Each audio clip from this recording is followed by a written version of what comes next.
Oh, welcome everyone to this lovely event. I am really delighted that you're all here sharing this moment with me. So this is really about my new book, which is Free to Perform, which just came on sale today. And but I really just wanted, I was so lucky that I have these amazing people who have joined me to talk about performance in general. Some people who know about brain spotting, so I'm sure that Boo and Craig will talk a little bit about brain spotting too within this. And just to talk about what gets in the way of our performance, why do we sometimes get stuck, and also what it's like when we really are in our creative flow. So I feel so delighted to be joined by Craig Korth, Sergio Pallotelli, Dan Levitin, Boo Walker. Vic Wooten will be along here in a little while to join us as well, to really share. I mean, these are, I'm surrounded today by all of you, but particularly this group, by extraordinarily talented, creative people, and just to have the opportunity to hear your wisdom is an absolute gift. So I would like to hand first over to Boo Walker. Boo is for me, an astonishingly creative novelist. Love Boo's books, and would just love to hear from you, Boo. Thank you. I'm really honored to be here, and I can't believe I'm here with such amazing humans. I was trying to think of how to start, and forgive me, everything's going to be kind of related to me as a novelist and the novel arc. And so I came upon Ruth. I came upon you 3.5 years ago now, and we've been working pretty regularly since. And I think I should back up to where things all began and what led me to finding you. And I think, in the novel arc, it would be from point A to point B in my life. And before I forget to say it, I am, if I can do what I have done with Ruth, anybody can. And, it's so easy to think, I see people like having awakenings and climbing out on the other side. And that's just, I don't think I have that ability. It's not in my cards. It really is. And I'm proof of that in a lot of ways. I mean, I'm still a work in progress, but for where I was 4 years ago to now is just such a huge change, from just not only like the angst and the desperate need to prove myself, but just the way I am around my family and friends now, and just the way I feel so happy inside and just okay with who I am. There's so many good musicians out there and so many good writers, and there was a point, a lot of years of my life, where I was comparing myself to them. And even now, there's this tiny child inside of me going, you don't belong on this screen with these amazing people.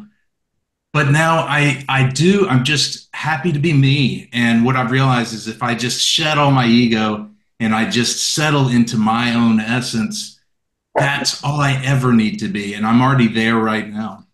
So this all started for me when I was in my teens somewhere. And I won't go into the whys, because I really don't know how have the whys. But there was always this desperate need inside for me to prove that I mattered. And I wasn't particularly getting great grades. I wasn't a great athlete in my teens. And I was causing a lot of trouble because I had this rebellious nature, and I had all this giant energy, and I didn't know where to direct it. And all of a sudden, the banjo came into my life. And it was this beautiful release of pure, healthy, this is what I'm meant to do. I'm a creative, and I had no idea. And all of a sudden, all this energy inside me found this, vessel.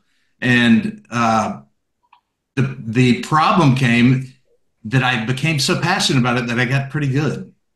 And then I joined a band, and my band got really good, and we left school and we moved to Nashville and we started doing these tours with these big acts.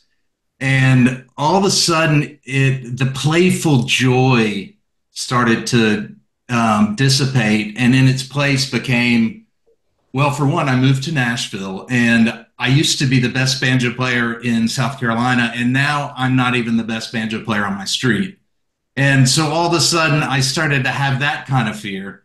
And also, it was a matter of 9/11 happened the day my dystonia came about, which is a whole other story.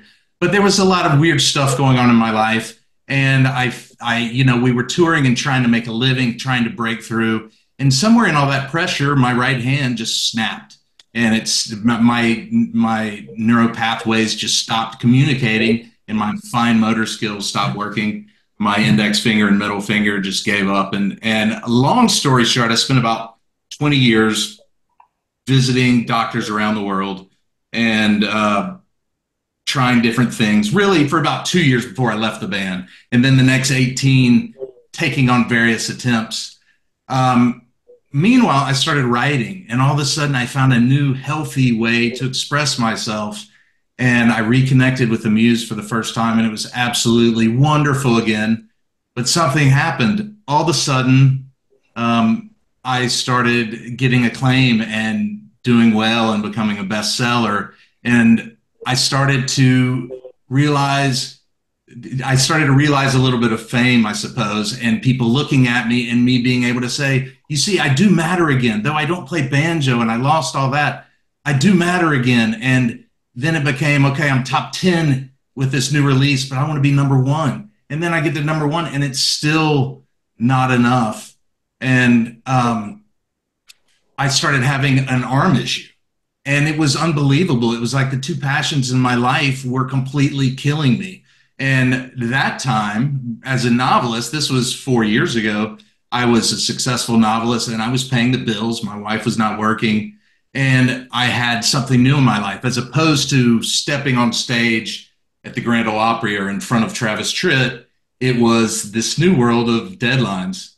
And I just started crumbling under the pressure, and that's what gave me my arm issues. And it very much, thank goodness, through Victor Wooten's video, I saw that Ruth was trying new ways to address these blocks, and she happened to be in Spain while I was living in Spain. And we connected, and we worked so long without the banjo even in my hands. And just now we're starting to play around with the banjo. But what I realized was there were blocks that were so much deeper than the banjo. It wasn't about me fixing my hand ever. It wasn't about that. It was about fixing this piece of me that was sad, and this inner child of me that just wanted to scream, I matter. I need someone to realize that I matter. And all this was just stepping in the way of my flow. And what Brainspotting was, and Ruth, please wave your hand if I'm going past time. I'm not really looking at the clock. But as we started working together, I realized, like I said earlier, that I just need to shine my light. And that's plenty. Oscar Wilde says that quote, be yourself because that's the one thing no one else can be. And we worked through kind of these feelings, and the way we did it without getting into the depths of Brainspotting, which, I think Ruth's book does wonderfully. She guided me to start feeling into the depths of me. And I saw a video yesterday that was so perfect. I saw Flea talking, the bassist for Red Hot Chili Peppers, speaking about why he quit drugs. And he said, it's because I want to feel the pain, the fear, the excitement. I want to feel every bit of life. And I thought that is essentially Brainspotting. It's a meditation on steroids. It's a way of connecting exactly with what hurts inside. And instead of stepping away from it, pushing it away, it's sitting there with it, even when it's slightly or incredibly uncomfortable, and facing it head on and just consuming it and allowing it to be part of you. And this is where I kind of started to realize my A to B transition is, I was such a I wanted to talk about discipline and constancy, and Ruth's point, one of her points in her book about just grinding so hard. I used to practice longer than everyone, and I always claim like I might not be the most talented, but I'm the guy practicing the most on the bus, period. And when I wrote, I'm the guy who's got my butt in the chair when everybody else is going to sleep. And it was almost this like bragging thing. Whereas what I lost is if we watch Yo Yo Ma or a wonderful musician who's fully in tune, what I lost is that joy and playfulness. And I started to find that again. And I sat down with the banjo a couple of months ago. And it wasn't from this place of, I want to prove to the people who don't even know I'm a banjo player now. It's been 20 years. I want to prove to all these people that like I double matter. I'm a writer and I can play the banjo. Instead of that, I just said to myself, and forgive me, I'm just opening wide open because this is the only way we can heal, Ruth, right? I think I'm not holding back. Instead of that, I just became a student of the banjo again and a student of life again. And instead of trying to fast forward to this place where I'm back on stage, it's much more like I'm just going to sit here and just be joyful that I have two hands and I can rest this banjo in my lap and I can create some sounds and maybe learn a new tune. And all of a sudden, my hands started working for the first time in 20 years. I could cry thinking about it. And now I'm starting to, and it's the same way with my writing. If I use Ruth's method and I just dive into the deep essence of myself, I'm able to play banjo. I can even turn it on and off, and I can write without any of my ego being in the way. And I can say, as I read your book, it was just such a nice reminder because I think you capture everything that we've done in such a beautiful way. And I think I'll just read it over and over again and realize and just be reminded because, like I said, I'm a work in progress and I have some stage things going on. I don't know that I could play perfectly in front of 20,000 people right now. But I know that if I'm sitting in a safe place on my back porch and I just connect and shed my ego and shed my adaptations, I can play better than I ever have and in a really joyful way. And there's no trying at all. It just flows out of me. The last thing I really wanted to say, which I think has brought this whole thing home, there's that saying that I'm a spiritual being having a human experience. And there's another saying that you can't get out of a problem the same way you got into it. Well, what I'm learning is that damaged inner child in me is what brought about focal dystonia. And now I'm playing from a different person. I'm the essence now. I'm not this broken little boy. I'm stepping in as this powerful giant essence that's really not me at all. I'm just plugging into everything. And when I do that, when I plug into the universe, it just flows and it's really, really easy. And that's what Ruth has done for me, I think, in a nutshell. I could go on for years, but so thank you, Boo. Thank you so much for sharing. you got it. Dan, how would you feel if I hand over to you now? Yeah, it's so fun to hear you talk about this, Boo, because there are so many points in common in my own story with yours. Realizing after trying to make it as a professional musician for 13 years and clawing my way up to the bottom of the California music scene, and noticing that I wasn't having any fun and I was a bundle of nerves. And so my trajectory was I went to college at age 34 and ended up getting a degree in neuroscience and studied the neuroscience of music. And it was when I was in graduate school that I started playing again and I started having fun again. And that's actually when my musical career took off because I was no longer, the pressure of trying to make a living at it and to be the best was just crippling. Ego crippling and spiritually and psychically crippling because you're never going to be the best. I mean, who's better, Bob Dylan or Bruce Springsteen? Bela Fleck or Victor Wooten? There is no, best is meaningless in that context. And yet, as you say, Boo, our ego drives us towards that. And when I started having fun again, other musicians noticed it. And it doesn't matter if I play a wrong note. It's not about that anymore. So now I get to perform with Victor and with Bobby McFerrin and with Sting, and I'm not the best musician. They can have the best they want, but I'm probably having the most fun. And that gets to the topic of Ruth's book of perfectionism, and it's a very nice segue, I think. Perfectionism, of course, I think is a certain amount of perfectionism is necessary for us to improve ourselves and want to improve ourselves. But too much of it is, to use Boo's word, crippling, or you completely shut down. Either your body shuts down, or your spirit, or your heart shuts down if you're overly perfectionistic.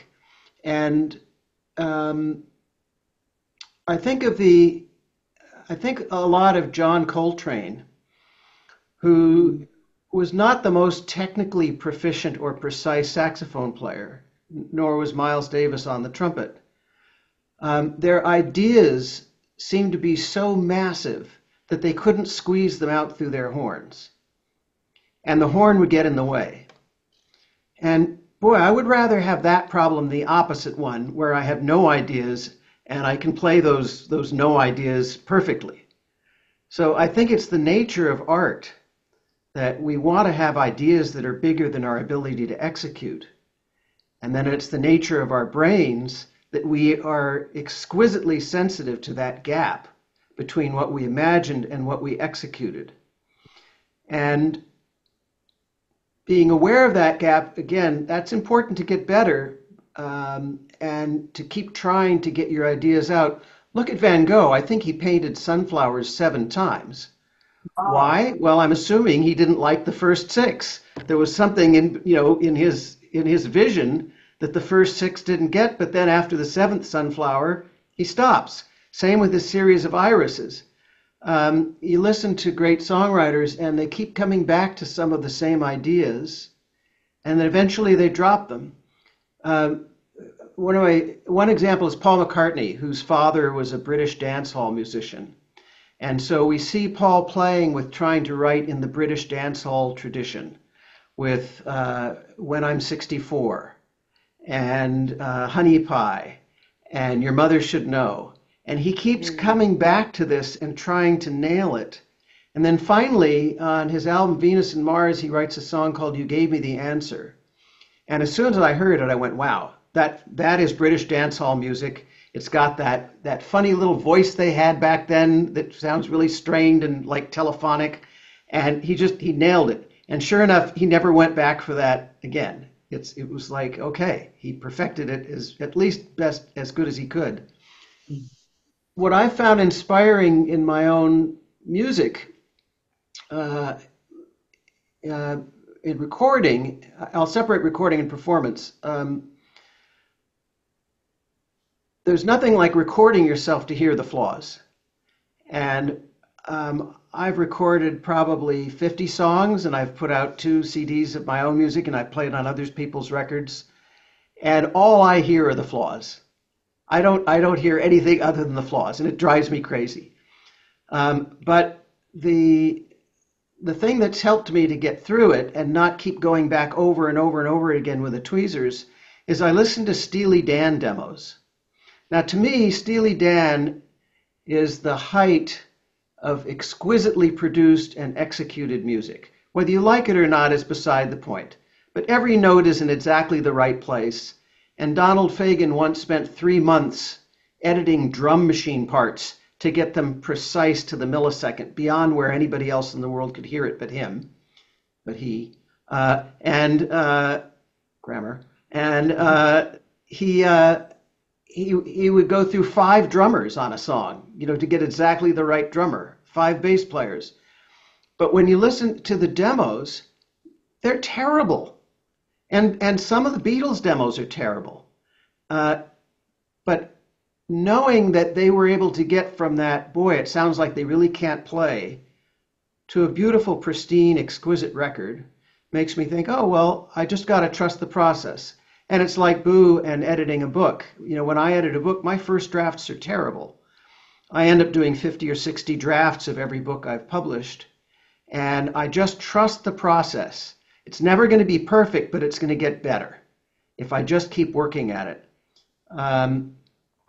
Now, and there is some point where you have to say, that's as good as I can do, or it's 97% of the way there, and it's more important for me to get more ideas out that are almost there than fewer ideas that are perfect.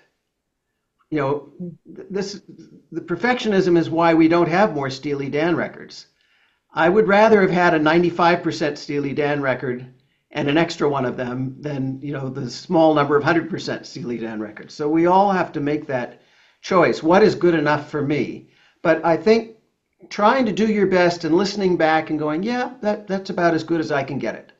That's a healthy way to approach it, and maybe say, well, that's as good as I think I can get it. I'm going to try, maybe I can get 5% better, and you find you bootstrap your way up. I produced 3 Blue Oyster Cult records, and one of the things we did back then was Buck Dharma, the guitarist, would take 10 or 15 solos, and then we'd sit in the control room and we'd pick out the best parts of each one and make a composite track. And then he would go home and learn that and then play 10 more. So he was constantly improving himself based on the bits and pieces of ideas that we strung together. I do the same in my writing. I do the same in my music. Now, to circle back to live performance, as Boo said, you know, who can play in front of 20,000 people and not make a mistake? If you can, you're not taking any risks. And the audience wants you to take risks. And they want you to fail.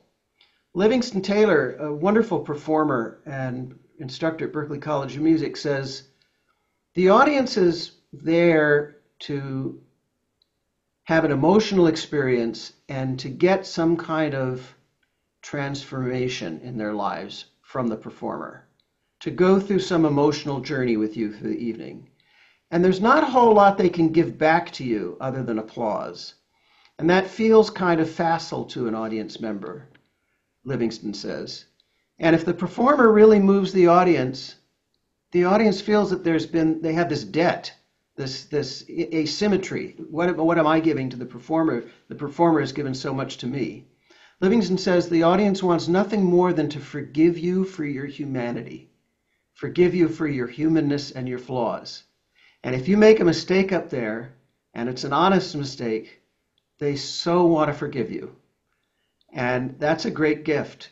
And playing with Victor for these last 10 years really schooled me in realizing it's not about me. Nobody is sitting in the audience thinking, oh, he just played an E flat when he meant to play an E. They don't know what I meant to play, and they're not thinking of it in that level. It's not like a jury of critics are sitting out there with the score in front of them and watching whether I hit every note or not.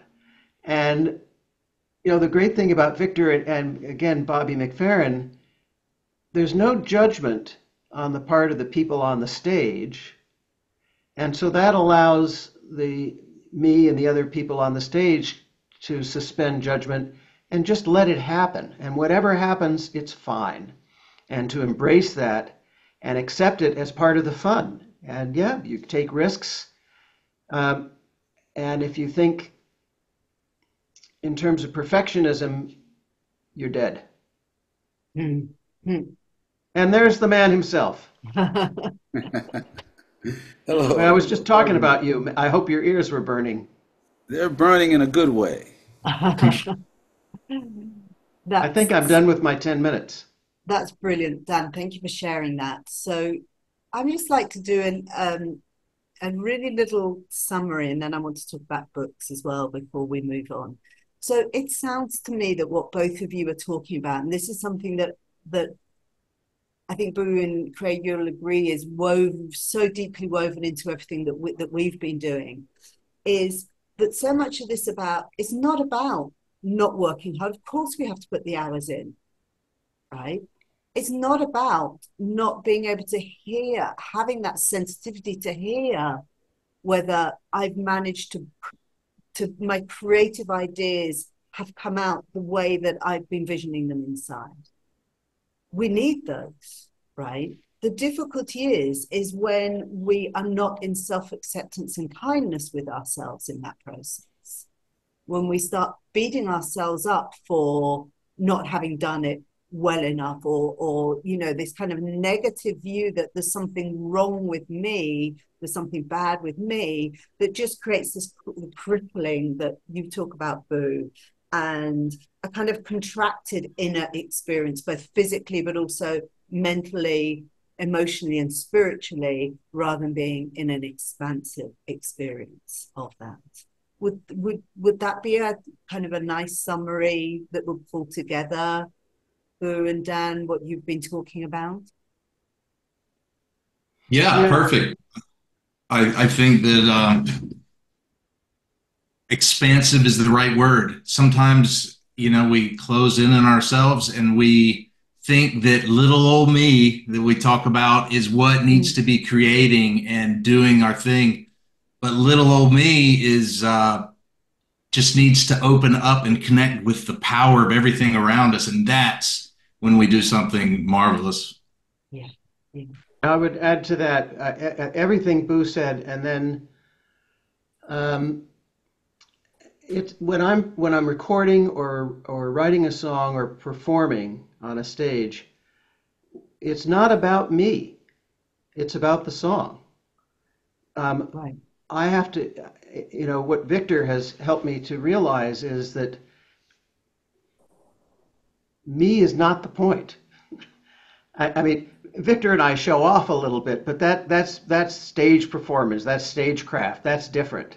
But it's in the service of art, and it's in the service of an emotional experience for the audience.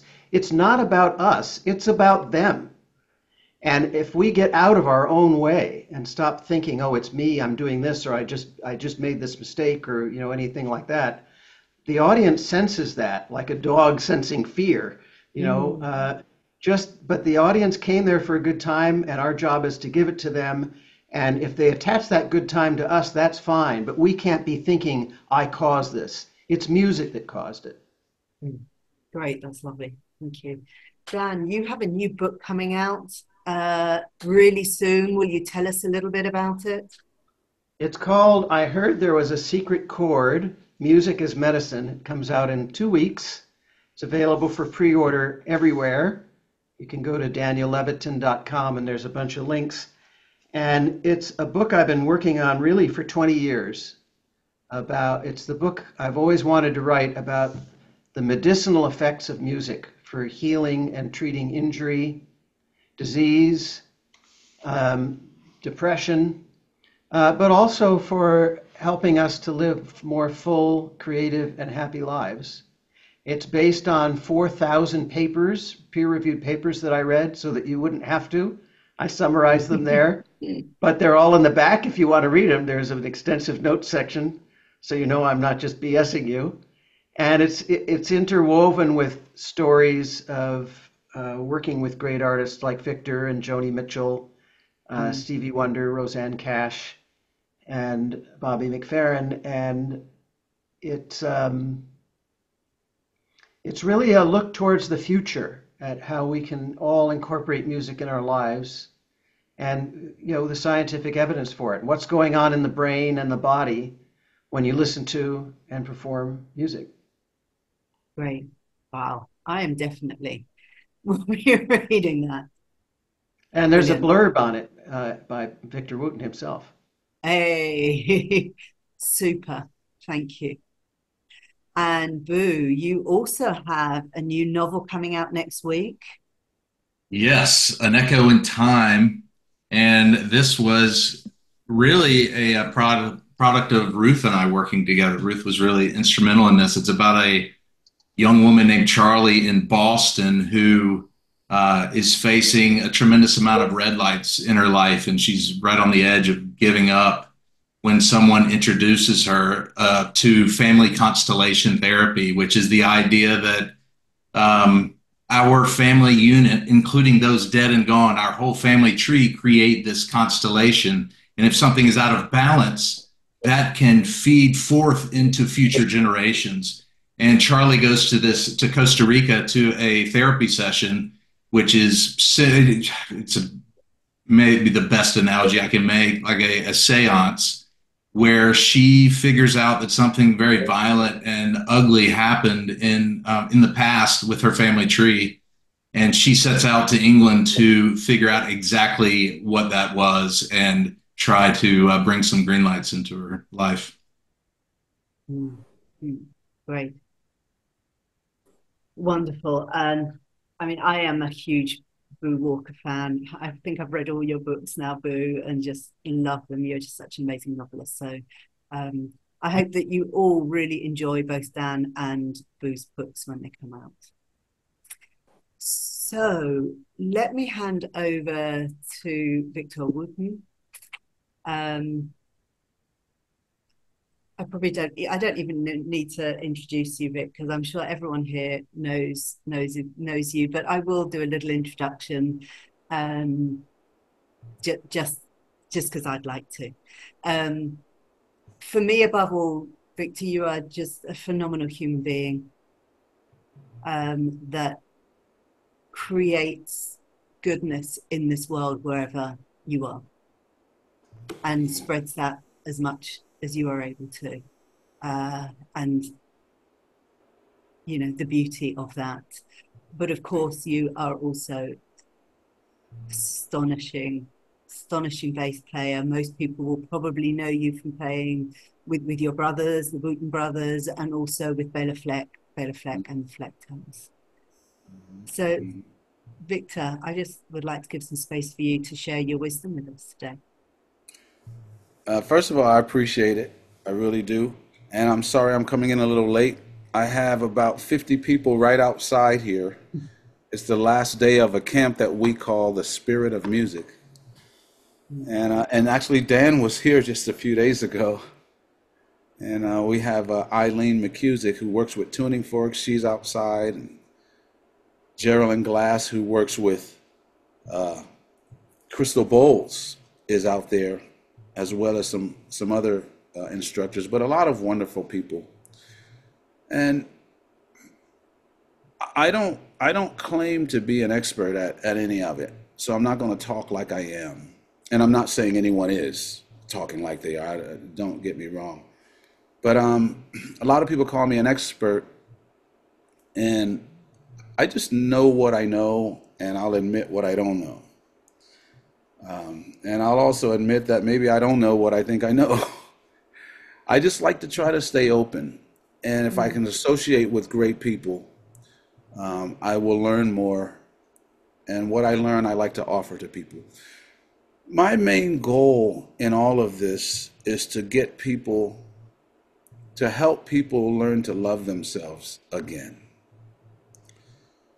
And it seems like that is, at least in my short life, I'll be 60 in a few weeks, that seems to be a growing crisis, is that people don't like who they are. And we're the one person that we can never get away from, is us. And I see people trying to get away from themselves way too much by masking it with something artificial or whatever, and then going even as far as taking their own lives. Successful people, successful stars who the world loves, people who are proven success, and they still don't like themselves. So my camps that I do, this is the 25th year, behind the scenes is all about that. I use music to get people here, and my hopes is that they fall in love with themselves. And if they can't do that yet, then fall in love with me. I'm going to be the best I can in front of you to show you something positive. And if you're going to put me up on a pedestal, that's a good sign to me, because it shows me what you can see. You can see goodness. And if you have to see it in me first, okay, I'll be your example. Because it's not really me, it's what you see. So I'm not doing it egotistically, overinflated ego. I'm just trying to give you something. I'm gonna try my best to turn it back on you in a minute. Not by coming off that pedestal you put me on, but by bringing you up on it with me. so that you realize that we are equal, in the sense that you are you and I am me. That makes us equal.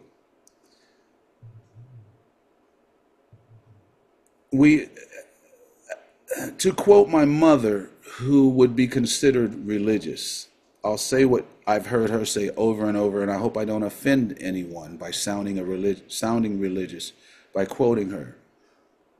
But Mom would always say that God didn't make any mistakes. And then she would say, and he definitely didn't make one in you.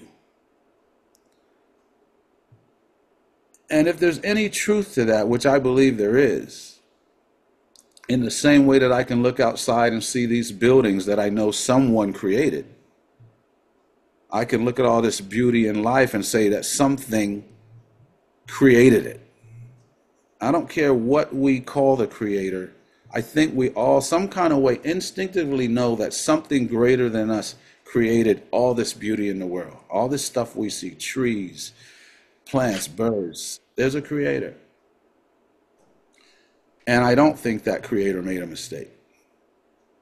And definitely not in you. My main goal is to get, as best I can, myself back to that place of knowing and loving that person. And I think I'm doing pretty good with myself, even though I still have struggles. But what I found is, in the best way to help myself is to help other people find themselves. Do I know how to do it? I don't know how to. I mean, I have some ways that might work, but it's a joint effort. And when I found people who have struggles in life, and there's a bunch of us here at this camp that's going on right outside this room, I can always trace it back to what people think of themselves. Always, if we get there. Because what other people think of us has been imprinted in us somewhere. What other people did to us is imprinted in there somewhere. And I'm not the expert, but I think it's what we think about what people did to us that is making us stuck. Or what I thought about myself that's making me stuck. I am dealing with focal dystonia in both hands. More shows up more in my fretting hand. And it was really, really nice meeting Ruth online and her asking me when I first noticed it. When I first noticed the dystonia, which was, over 25 years ago now, and what was going on in my life at that time. And it really opened up some windows that I had closed, because there were some parts in my life that I didn't want to look at. So I don't even know if I'm talking about the right things at all, but I realized when it started to come on, my two youngest kids were getting to that age where they could speak. And I would come off tour and they would be so happy, but they'd say, "Daddy, how long are you home this time?" That's a dagger in the heart. Dagger. It doesn't seem like it, but it's a dagger. I tear up even mentioning that every time. So I know it's deep in there somewhere, because I can't even say it without the tearing. It doesn't seem like that's much, but wow, I realized, man, my kids are missing their dad. Or, how long are you home this time? And I'm realizing these little 3-year-olds, are affected. But I don't know. They're grown now. My oldest is 26. The other one that was little is 23. They're old and seem to be doing well. And I hope that my absence didn't affect them negatively. But I'm realizing how that little thing has affected me. But I believe it's because of how I held on to it. not because of the kids. It's my thought about it. I'm some kind of way putting that dagger in myself. But if I could get to that place where I know I did my best, could I have done better? Possibly, but I can't change that now. I did my best for the right reasons, I believe. It allowed my wife not to have to work. She homeschooled the kids. When I was home, I was totally home 100%. But what I'm saying is that I believe my daggers at least come from me. And I really appreciate Ruth helping me look at them. Because my hands are getting better, slowly but surely. Well, actually, my hands are fine. It's just when my brain tells them to play the bass, my fingers seem to rebel. But, you know, in my short time that I can stay here right now, I would just say whatever we can do to take the pressure off of ourselves and know that the Creator, God, the universe, whatever you want to call it, didn't make a mistake in us. Did not make a mistake. They gave us a fingerprint that's never been here in the history of humankind, past or present or future. You will never be here again. That means you're special. You have a gift no one else in the world has. And your gift is not a mistake. Your fingerprint is not a mistake. So let's give ourselves a break and know that we are doing our best, and lighten up on ourselves. And the thing about what Dan mentioned is true. When we play music, it's not so much about us, even though it kind of is, but you can take the attention off of yourself by giving your gift. If you're a musician, a doctor, whatever, everything you've worked on, especially with music, is meant to give away. And in the same way, at Christmas or birthdays or weddings, giving gifts is so much fun. If you're playing a concert, give a gift every night. Don't worry about what the audience thinks of you. Put more attention on what you think of them. I love this audience. I don't have a career without you. I'd play music at home by myself, but I get to travel the world because of you. Let me give you this gift tonight. And I found that to be a very relieving moment when I take the attention off of what you think of me. You're going to hear every mistake. I'm going to give you me as a gift. And yes, I make mistakes, so I'm giving you that also. And I found that that heavily releases a lot of the tension of the nerves and things like that. And I found that, wow, if people are at my concert, it's because they love me. The people who don't love me didn't come. So what am I afraid of? There's absolutely nothing to be afraid of. And so anyway, take that for whatever it's worth. And I'll turn it back to you, Ruth. And if any questions. And again, I apologize that I'm late and that I can't stay the whole time. But I am so grateful to be included. There's a few names here I'm not familiar with, so I'm writing them down here because I'm going to do my own research so I can learn from you all too. So thank you very much. Thank you. Thanks, Victor. You're very welcome, Craig. Thank you. Craig, I would like to hand right over to you, if I may, because I know that you have done such an amazing piece of work with yourself around self-love. So just for everyone, Craig is an amazing bluegrass player, plays banjo and guitar, also plays upright bass, but banjo, I believe, is really where your soul is. Is that right, Craig? So that's right. Hand over to you and let's just love to hear from you, your thoughts on this. Well, thank you so much, man. It's amazing to hear all these stories. I just love it. I teared up during Victor's. I'm a crier. I love crying. It was just beautiful. Okay, so what happened with me was I started playing music when I was 12. before that, my parents were crazy about music and had all the 45s you could imagine. We used to put on Zorba the Greek when I was like 4 and dance to it because it would speed up, and I could just feel the music flowing through me. And I tried the accordion.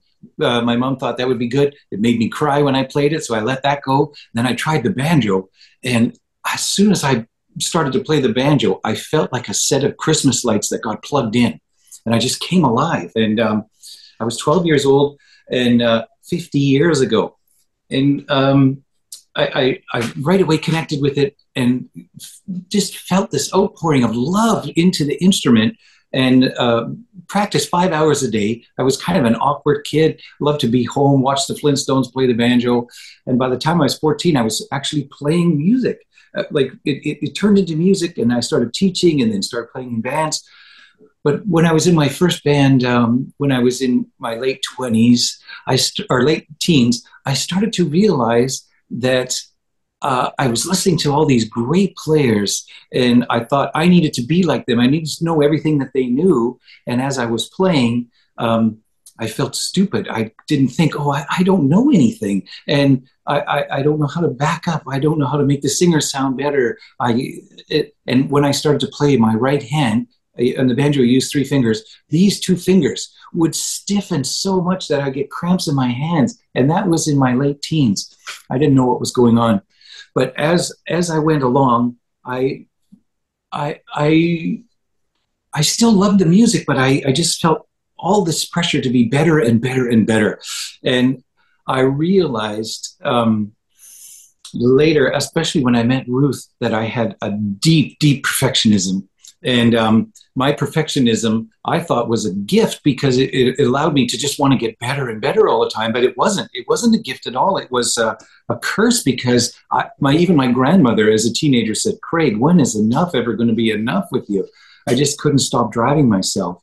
And it was because, a lot like Boo, I wanted people to see me. I didn't feel seen. I felt like I was invisible. And my way to be seen was to play the banjo and get all the feedback. And what started to happen was I started to overplay. I played too fancy as stuff. I kind of got to be outrageous. I bought a hearse in high school, drove around a 1952 Buick hearse, just bought myself a blue snakeskin Earl Scruggs banjo. It just got more and more outrageous as things went along. But I always connected to music. And what happened was people would say something to me, and in your book, Ruth, your new book, Free to Perform, I realized that I connected with the attuned empath, and I think that's what I was, or that's what I am. I could feel through music, I could connect with my fellow players, and I could feel where the music was going, and people were always talking about playing with the metronome, and you had to be in time with the metronome. And I realized early on as a drummer in a dance band that it wasn't about playing perfect time. It was, and I wasn't setting the time as the drummer. The bass player wasn't setting the time as the player. We were all setting the time as a group together. And I could feel that time in me as a group. And as the banjo player, I felt like the drummer as well. And there were times when we locked in together that I would be taking a solo and forgetting about trying to impress people or anything. And I would just take a solo during a break, and my eyes would roll back in my head, and I could just feel this. I felt like a beam of golden light coming out of me and going to the audience. And what Victor was saying about a gift, I felt like forever I was taking from the audience. I was looking for my external validation, my validation externally, and getting it from the audience. I was really asking them to like me, asking them to give me applause. But when I stopped doing that, and I'm giving my gift that I had spent so many years developing, giving it out to the audience, that's when I really felt connected. But I couldn't connect to that very often. And about 5 years ago, I stopped being able to play. I was playing the banjo, and all of a sudden my index finger felt drunk. And the more I played, all of a sudden my thumb would bend like this. My index finger would go in, and my fingers were trying to get me to stop playing. It did not want to let me play. So I switched to guitar, which I started playing when I was 12 as well. And I did it for about a year touring with the band. But then all of a sudden, my guitar pick started pushing away from the strings, and I felt like my thumb was going to dislocate. And I realized my thumb was trying to push the pick away so I couldn't play. And inside, I could feel that my brain said, Craig, you've been trying this forever, like 45 years, and you're not getting any joy from it. Let's stop you from playing this, and let's do something else that gives you joy. And that was it. I could not play music anymore. And Julie, my wife, my dear wife, said to me, Craig, you're hard to be around. This is about the same time. And I said, why am I hard to be around? And she said, because you don't love yourself. And I said, love myself? I don't even like myself. And she said, well, there you go. And I realized she was right. I didn't even like myself. I looked in the mirror and I thought, wow, you look like a donkey. Like you're just, I just couldn't feel any love for myself. And so I started to listen to people like Pat Martino, one of the greatest jazz guitarists who ever lived. In 1980, he had a brain aneurysm after rising to the very top of the heap as a jazz musician. And when they fixed his brain aneurysm, he forgot who he was. He forgot to play guitar, everything. So he had to start at zero and relearn. And he said, and this really affected me. He said that when, before he had his aneurysm, everything just evolved around the guitar. And when, after his aneurysm, he started to realize he needed to learn how to write again, learn how to use a knife and fork, learn how to dress properly, and then learn how to play the guitar again. And all those things were just tools in his life. And the guitar just became a tool in his life to express himself. And that really stuck with me. So I started to figure out, why don't I love myself? And I realized I came from a family where everybody held a grudge. Like if somebody said something to you, you held this grudge, and every now and then you bring it out like a little dog and you pet it and feed it and grow it. And those grudges, they really held me to the past. And just like Pat Martino said, he couldn't sit there and think, oh, I was one of the greatest jazz guitar players in the world. He had to think, well, here I am now in this moment with my pencil. I'm going to learn how to do this. And the only way that I could find a way to get into the present was to forgive anyone that had ever done anything to me that I had a grudge for them with. And I did something called a loving kindness meditation, and it really helped. And I got to the point where I had forgiven everyone. And then I realized if I could forgive people I didn't even really like, who had done things to me that I didn't like, I could forgive myself. So I started to forgive myself for all the stupid things that I did. I used to sit there and go, oh, I can't believe I said that. Ooh, when I was 10 or something. Then I started forgiving myself. And then I told Julie, once I had forgiven everyone that I had a grudge with, and I'd forgiven myself, I felt like I could back up to a cliff and take a knife and cut the freezer off my back that I've been carrying around my whole life. All of a sudden now I can start to feel me. And I tell you, when I watched Victor Wooten being interviewed by Ruth, I knew who Victor was. I had met him once a long time ago. I had taken a week-long camp with Bela Fleck. And when I saw her talking to Victor, and then she had written this book called The Focal Dystonia Cure, I read it. And I was blown away that there was actually a way to start coming back into myself. I had lost myself. And I realized from her new book, the Free to Perform, that as part of, I wrote this down because I think this is really important, that like I realized, this is right from her book, if we didn't receive adequate attachment and attunement and bonding when we were young, our gift, my attuned empath gift, like I was very attuned to people, was used to hurt us. You know, some people turned that around on me, you know, bullies at school, they made fun of me and everything. And that your nervous system gets locked into survival mode. And I was locked into survival mode. And I lost the connection with my own needs. And I was overly focused on what everyone else wanted. And I became a people pleaser. And that's exactly what happened. I avoided conflict. I felt overly responsible for everybody else, with just making sure everybody else was fine. And I just forgot about myself. And it created all this tension inside. And through Ruth's book, I'll tell you what I learned from her book and what really, really helped me. I made some notes because I can get off on tangents like crazy, but this means so much to me, and Ruth means so much to me. From her book, I learned the very first thing, the attunement repair exercise. lying in the morning just as you're waking up, feeling your feet, feeling inside out, feeling your ankle joints going all up your body, right up to the top of your head, inside your ears, inside your mouth, out to your fingertips. And I did that for a month or two and started to get back into my body. I had disassociated and lost myself. So I started to love myself. I started to accept myself. And then I started to feel myself again. I had lost that feeling. Then the next step that I learned, and this is so important, was finding my zero state, starting through the attunement exercise and making up to my hip bones and feeling right in the center of the bowl of my hip, right there. That is the center of my confidence, the center of my gravity, the center of me. And once I started to feel into my center, I started to calm down. I used to be just a crazy guy. And I started to feel this inner calmness and everything. The next step is to feel the kindness state. And through all these beautiful somatic exercises that I've done with Ruth, I'm able to really attune to myself. And I could feel the kindness state right under my breastbone.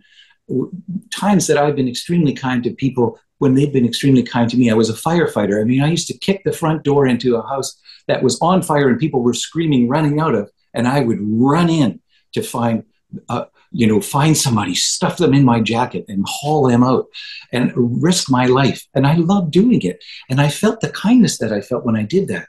And the next thing is to find your zero state, then your kindness state, and have them meet with each other. And I could feel that happening in me. And then Ruth told me to imagine a flower blossoming from there and moving out through me. And, I could feel that moving, this beautiful flower with the kindness and the solidity I had inside flowing out through me and out through my hands. And I told Ruth, I live near the ocean here and I can see the kelp forest. And I felt like a piece of kelp that was just like flowing in the water. And it's such a beautiful thing. And then she said, okay, hold your instrument now and feel that flowing into your instrument. And I got it. It took a while. And working with Ruth allowed me to find that. And so this summer, I went on playing upright bass now. My brain still thinks when I play like this that I'm doing something bad for me, like playing the guitar, holding it like this, playing the banjo like this. But the upright bass, you play like this. My brain doesn't know I'm actually playing music. I stood on stage last month, and all of a sudden, I'm like, someone had said to me, "Oh, you're the weak link in that band, aren't you?" Like, those kind of things. They used to deeply affect me, and I realized through her book that the attuned empath, that's what you do. Somebody can say one little thing, and it opens a crack that's just as wide, and all of the bad things you feel about yourself just flow to the surface. So I'm standing there, we're getting ready to play our first song, and my fingers on my right hand are wanting to curl. And then I'm like, oh my God, how am I going to make it through this set? And then I stopped. I found my zero state. I found my kindness state. I found my flow state. When they met, the flower bloomed right out through me. It bloomed right out through my instrument. I looked at the audience. I felt this beautiful golden light come out from me, and a voice in my head said, I am enough. I've been playing this music for 50 years. I know what the bass is supposed to sound like. I know what this music does. I feel it. I am the music. And I want to give this to the audience. I started to play and my fingers let go. And I played beautifully. I had just had the greatest time. And so I can say from my own experience that with Ruth's help and her amazing book and the amazing exercises that I've learned from there, that I have let go of all of the things I need to impress. I don't need to impress. I realize I'm a beautiful person. I'm a really beautiful person. And I want to share my beauty, and I want to see your beauty, and I want our beauty to come together. Whether I'm playing music with you, whether I'm talking to you, whether I'm listening to a story you're telling me, I realize the only thing I have right now is this moment. I don't care about the future anymore. I don't care about the past. I mean, I do care, but they don't affect me. But I love this moment. And I love the moments that I have with people, and that's really what matters with me. And now with the music, I can share those moments, and I can share me, and I can take you in while you're listening to my music, and we're giving a gift to each other. And it's beautiful. Thank you, Craig. Gorgeous. Thank you. Thank you. Thank you. So I would like to introduce you all now to Sergio Pallotelli, who is an amazing flute player. I had the great pleasure of being in Italy with Sergio for a couple of weeks ago for 10 days. Amazing concert that Sergio played for us with another one of my all-time favorite flute players, Paul Edmund Davis. And also Sergio is a phenomenal teacher. I think that's been my most beautiful learning experience with the flute that I spent in these 10 days with Sergio. Beautiful teacher, technically, amazing technical teachings, but I think more than anything was just the environment, the safety, the love, the care, to feel cared for as a student, and that my teacher is caring for me as a person and caring for me musically.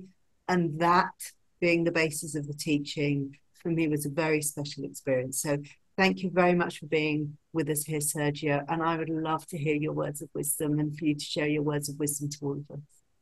Wisdom, I don't know. Thank you, Ruth. I was trying to stop crying because of you all, and here we go again. But we're all criers, I think, or several of us are, so that's a lovely thing. Well, I had everything prepared over these days. I was just with Ruth, working hard and enjoying life hard and music and art, and listening to your inspiring talks. I'm completely confused now, so I'm just going to ad lib and sort of continue this this improvisation and going. I'm a classical musician, and I need to say that because we're the psychopaths. I mean, we're the ones that really have mental issues beyond anyone. Because this reoccurring theme that I'm loving is this search for perfection, the search for oneself, which can get pretty morbid as well. As serene as that concept can make us, I think if we try to bite it and want it, by all means, it can bite us back. Obviously, the search for success, which is, I just think, comes with being a human being. Fortunately or unfortunately, you know, the balance would be nice, but I mean, this hunger for success equals validation. I think Boo talked about it at the beginning. I mean, all those elements which technically could be very positive in our growth happen to then all together be these small poisons that when they then take over, I don't, for lack of, you're all such good speakers, I mean, they ruin us. They hurt us more than ruin us. And before we know it, and many times, I mean, I'm talking as artists, as performers, we wake up with it because of somebody like Ruth or because of some kind of awakening. We wake up and the monster is too big in a lot of cases, which means that the fight is bigger. I mean, the battle towards serenity is bigger. And I mean, maybe battle is the wrong word. Because it's just a path, a journey towards serenity that we're looking for. But when the monster is big, then it's just a lot more of a path, and it's more uphill, and it's raining all the time, and it's snowing, and fire is falling on us, and it seems impossible. And because we're human with different characters, because that's how we're born, we either have the resilience or the particular moment to get out of the path of the storm or not. I have not read Ruth's book because I just met her, but it was a meeting, something like the Milky Way crashing into right where I was at my festival. And by working music together and then sitting at the dinner table, immediately connecting on all these issues, was how we couldn't stop talking about all of this. So all these quotes came to mind. I'm a big reader. This is how we started talking. I'm a big reader, and I can't wait to read your books, because any day that I come away with a new book suggestion is a good day. But I think the search for perfection comes from, it's sort of what I'd like to address, comes from, especially as a classical musician, comes from the fact that when a wrong note happens, let's say our craft as classical musicians is reproducing the same damn notes exactly how they are by the composer, in many cases for 300, 400, 500 years, yet searching to bring our story, our particular emotion to those same notes for 400 years. And that's where the challenge is, and that's where this really, really big monster of we must play perfectly, because that's what the page says, comes from. And it's very intimidating. In modern times, unfortunately, we read music. In the further back we go, the more the classical musicians, as we think of it today, that term isn't even right anymore, was more of what the jazz musician is today, the folk musician. They wrote and played their music. They heard it and they actuated it. The search for perfection, to me, comes with the misunderstanding that it's about us, like Daniel was saying. The misunderstanding that if I play perfectly, I am showing you that I'm cool, that I'm the best, that I didn't make mistakes, the guy next to me did, and therefore I am successful, therefore I get paid more. You can think of it financially, you can think of any way or form. Well, scratch all that, in my opinion, because what playing our instrument is, the only thing it is our way to express ourselves. It's the way we speak as musicians. When a poet tells a story, when we're in the era of audiobooks, when somebody reads your book because somebody is blind or because people prefer audiobooks or whatever it is, you need a voice and a human being that tells your story according to your heart, and that gets the closest to what was written. So as performers, I'm going to speak as a flutist. My flute is just the way you can hear my emotions. And the way to speak the best, I speak English not so well because it's not my first language, but the more words I know, the more chance I have to express to you in whatever language we choose as a common one, what my emotions are, what I'm about, what my life experience is, what music is to me, why I chose it, and why I'm choosing this story today to tell you, which in my case is going to be a particular piece that I chose to program.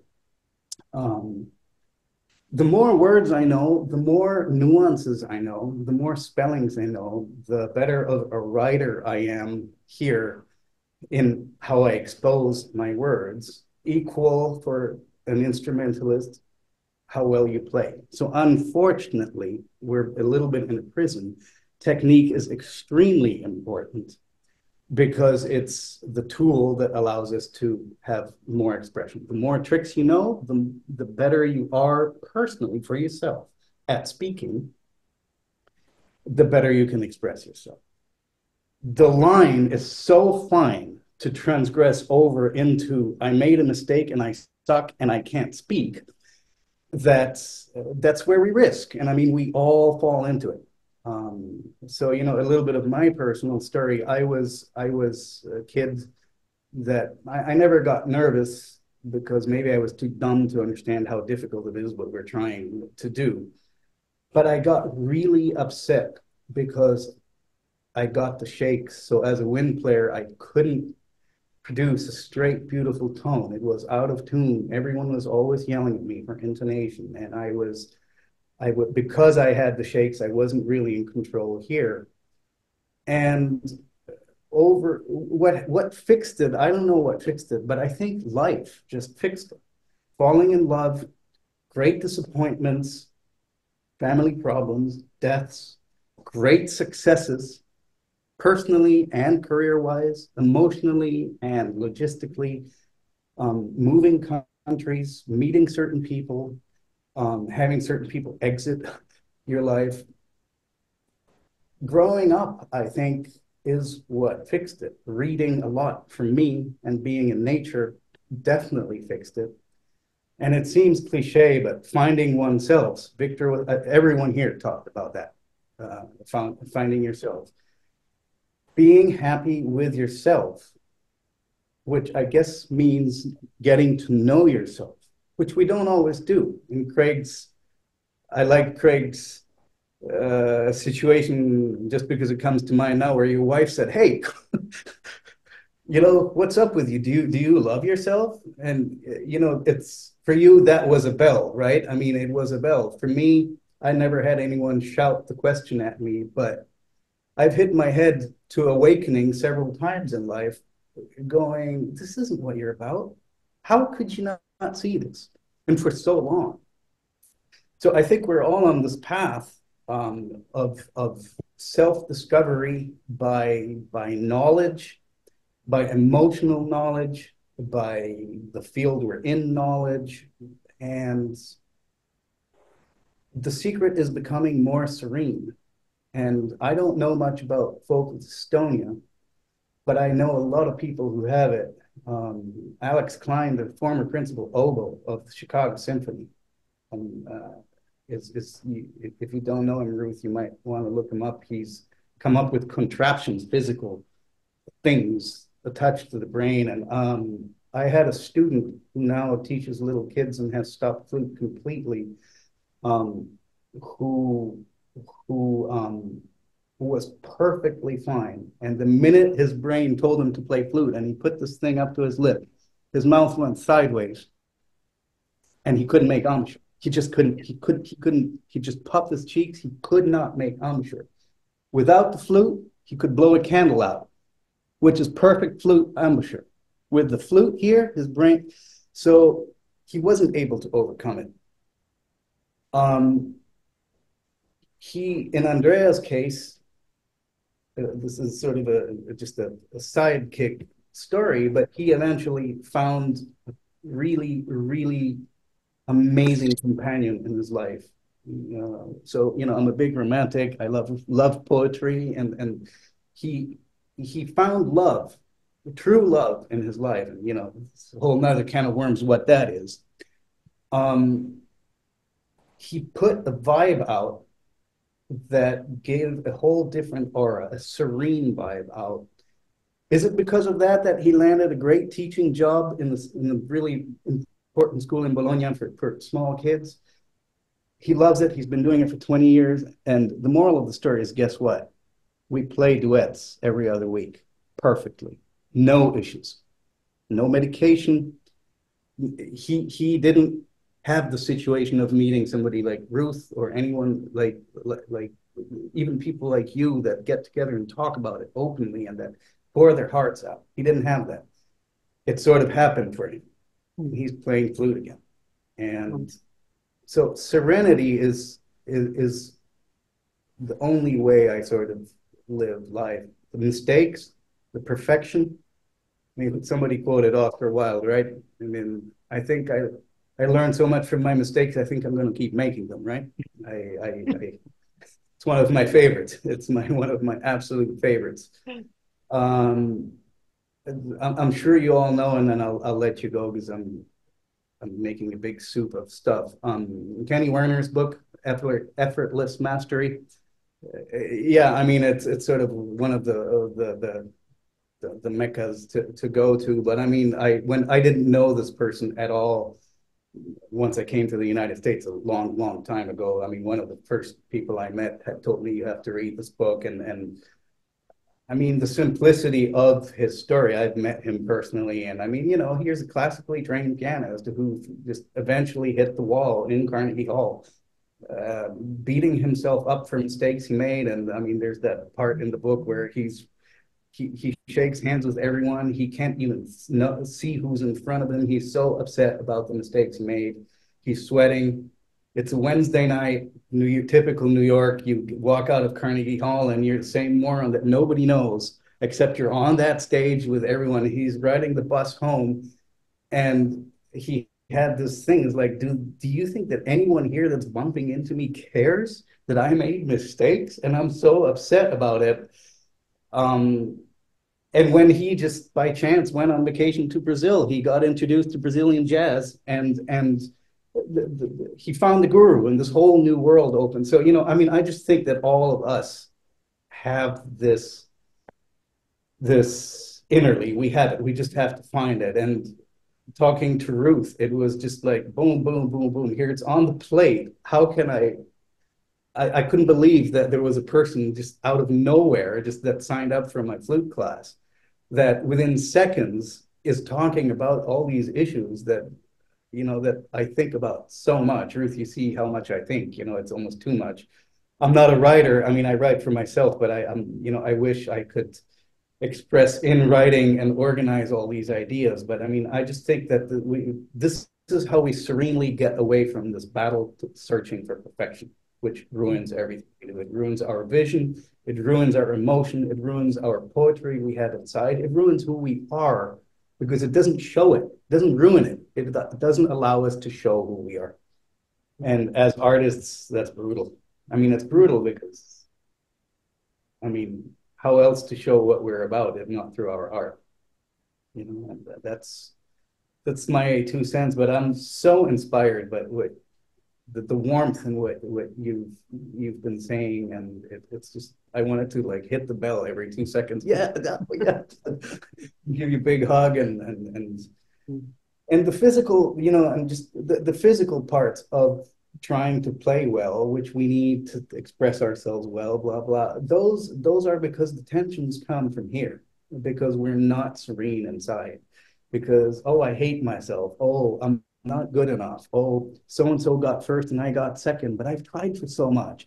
And that it creates tension. I mean, Ruth, you saw it. I was like, I want to play a pianissimo note. Your brain is telling you that playing a pianissimo note is difficult. You're not serene. You tense up, right? I'm just talking as a flutist now. This passage is hard because I'm looking at the page. Everyone's messed it up in history, and I'm going to too. That's lack of serenity. That's lack of, I can do this because I'm happy with myself. And so it's a long path, but it's a good one. Really rewarding one. Thank you, Sergio. Thank you all. Thank you. Yeah. And I'm really touched by your friend's story, Andrea, I think you said his name is, because I think that comes right back to the root of it. So the book takes us on a journey. This book is about a journey home, because what all of you have talked about is being such a long way from home, right? We get such a long way from home. Well, and then because of the forest, right? Right. And so this book really is about the journey home. It's not something you're going to do today or tomorrow. It takes time. It takes patience, but it's also a very joyful journey. And our initial place of coming so long away from home is our attachment history. It's whether we were attuned to as children, or whether we had to come out of ourselves to stay on our carers' radars. It's whether there was a break in the connection with our mother, with our father, and the impact that has on the body. So your brain, your deep brain, has your whole life history wired into it. And your body is a reflection of that. So whatever's going in your deep brain, your body will hold that. Right? Might hold that because the rib cage collapses down slightly, the shoulders come up slightly. There's that kind of little tension that I always have in here. Or, I feel like I grip my legs a little bit too hard, or I hold on to things just a little bit too tight, right? The body is expressing your life history. And that's because that's wired right in here. Now, the difficulty is how do we get to that? That's really difficult. We're not going to get to that through talk therapy. we're probably not even going to get to it through things like CBT, that type of therapy, right? We can get to it with brain spotting. And we can get to it through becoming increasingly attuned to the somatic story. So if I'm able to feel the somatic story of my body, then I'm accessing directly into where my brain is holding that in terms of its history. And then very slowly, we can rewire all of that, because our brain is extraordinarily plastic, whatever age we are. The brain is extraordinarily plastic. So we can actually start to then allow that history to unwind. And that history is held in the body, but it also is held in our relationship to ourselves, our feelings towards ourselves, our thoughts towards ourselves, our belief system, our relationship to the world, the way we see there's that whole filter that we're seeing the world and seeing ourselves through. And so through our brains, through the brain spotting, we can start to unwind all of that and come home. You know, and I give these exercises in the book. The first 5 are the absolute core to everything. Because in the first 5, that's the way we can learn to come back to the somatic experience and be able to know how to work with that. And then how we can come back into our center, back into our essence, back into the truth of who we are, not all the stories that our life created in our brain about who we are. And then I take you then from there through the rest of the journey, which is then being able to become increasingly self-aware of all these other ways that we've driven ourselves and kind of knotted ourselves up into needing to be, you know, I can never make a mistake. This feeling would be life or death if I make a mistake. This feeling of I have to be something in order to be worthwhile. Well, you already are. I mean, Victor's expressed that so beautifully. You are already are. That making a mistake, we should all thrive not to. But the reasons we thrive not to are so wrong. Right. That's it. That's it. Yeah. Yeah. So, you know, I really hope for all of you that this conversation we've had has been inspiring, and you know, and I really hope that you will feel that if those of you who read the book and work through the exercises feel that I have done justice to be able to give you some really practical tools to be able to unwind all this way we've gotten all knotted up inside and just really come home to self and to our freedom and to our peace and our serenity and joy. I'm into that. And I also would like to add something, Ruth, if you don't mind. Please do, Boo. Yeah. And I think it's important. Because, you know, on the surface, 4 of the 6 of us speakers have had focal dystonia, including you, Ruth. And so you might think that, oh, well, this book and this method is only once there's a physical manifestation, but there's not. The thing that I know that the 4 of us would say, just like Simone Biles would say, because she had the twisties, which is exactly focal dystonia, or the golfers who have the yips, is this is the best thing that could ever happen to you. I didn't know that I was living with this subtle status quo fight or flight feeling. I didn't know that I was trying to create with it. And my body forced this out of me. It ended my music career and almost ended my writing. And it forced me to do the deep work. It never had anything to do with my fingers, just like Sergio and everybody else has said. It had to do with digging down into what was in the depths of my soul. But I think there's a lot of people that are watching this, or that maybe will watch this, who don't have a physical manifestation, but they're not realizing their potential and creating at their highest level.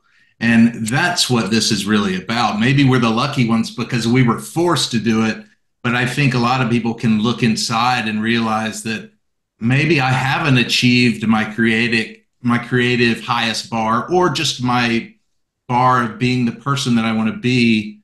And these are the steps, and they really are. And it's such an honor to know you, Ruth. And this is like that you are getting the attention you deserve, and that people are finding you, and that people are able to read the book and share in what that I've known for, you know, almost 4 years now is pretty cool. You know, Boo, I have a student who is a fantastic flutist and is a stutterer so bad that I've known her for 10 years now. Ruth, she almost came to our class. She's coming next year. And it's so bad that she couldn't She couldn't, 5 languages, only writing, she couldn't speak. Slowly now she's teaching people languages, and she speaks with a very heavy stutter. But she told me once, well, she said, that stutter is focal dystonia. Yes. It is. She went even further just in conversation, and she said, being shy is focal dystonia. So, Boo, you were saying, it's not always visible. But if extreme shyness, where it's a problem, where it's a real hindering problem, as an artist, it could be a real hindering problem. Because being shy is mental, right? I mean, it's not something you decide to be consciously. So she, I thought that was interesting, that being shy, it's pretty fascinating, yeah. I think it is. And I think, when we really have had a stable base in terms of our upbringing, the relationship, the attachment, attunement with our carers and with our parents, then we're so much less likely to have these sorts of manifestations. Then I think there is something that's important to add in. And I talk about in the book with my I talk about these 5 gifts. And one of the gifts I call the sensitive aesthetic. So I think as artists, as creative people, we are more sensitive.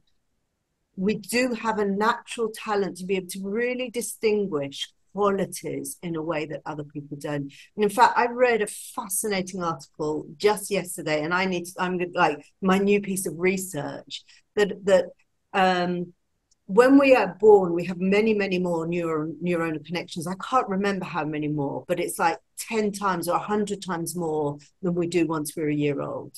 So what happens is that the brain prunes out most of the neural connections that we have when we're born. Okay, and many of those connections are into the body. It seems that people who are what I would call neurodivergent, and I think nearly all musicians as a definition, or artists as a definition, we are neurodivergent because we have a higher level of sensitivity. It seems that is because we don't prune out as many neural connections as other people. That also means that any of the developmental traumas, any issues around attachment and attunement, we have been much more sensitive to, and it has had a much bigger impact on us than maybe it would have other people or somebody with less sensitivity. And that's the relationship then of where that then develops into something that becomes taught within us. And that might be physical tension, which might come out in something like focal dystonia, but it also might be an emotional and mental tension, which might come out in social phobias or shyness, or, it's not all, the body doesn't always express it in such a clear way, but emotionally we're being limited as a result of it. And that's why I wanted to bring the second book to not be just about focal dystonia, but about this whole aspect of where we are being limited from really achieving our full potential. So I had sorry. No, go ahead. I'm just blabbering. I just wanted to answer some questions, and I hope I get to them all. It's a little bit complicated for me to see the questions in the chat. Somebody's asked me if I've made any connections to the therapy concept of internal family systems, because it seems to be that there's a strong link. I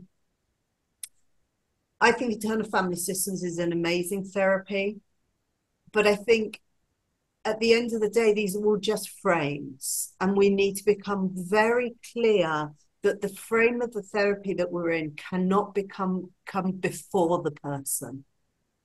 So what you will find as you work through these exercises, you will be naturally connecting with so many different internal parts of you. I mean, I've had a really I'm going to be really open and share with you. I had a really emotional day today, because I, as a child, was really beaten up on. And I was told that I was useless and I was worthless and I was stupid. And because of my race, I was inferior to other people, that I had nothing valuable at all to offer to this world. And yet I have felt this book has been inside of me since I was probably, I don't know, 5 years old.